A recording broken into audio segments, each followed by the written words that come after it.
Кыргызская культура и журналистика понесла большую утрату. 15 августа 2018 года на 46-м году после продолжительной болезни ушла из жизни известная кыргызская журналистка, радиоведущая и общественный деятель Салтанат Саматова, Тугалбаева.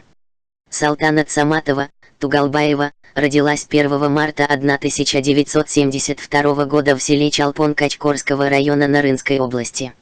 В 1990 году она окончила музыкальную школу имени М. Абдраева по классу фортепиано.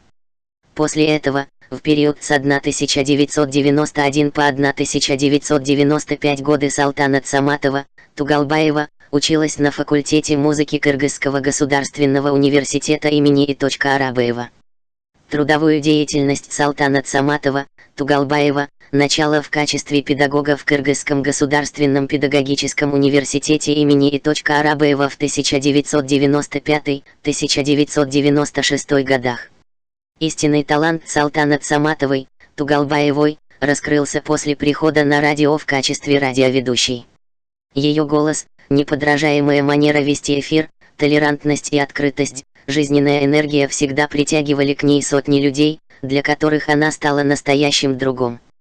Эфира Салтанат Саматовой, Тугалбаевой, многие ждали с нетерпением, уверенными в том, что ее позитивный настрой поможет им сделать каждый миг жизни прекраснее.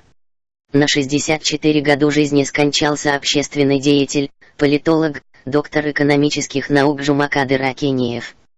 По информации близких к окружению семьи Акинеева, он скончался в реанимации Национального хирургического центра имени Мамакеева. Жумакадыр Акинеев родился 22 января 1954 года в поселке Улахал Исыккульской области.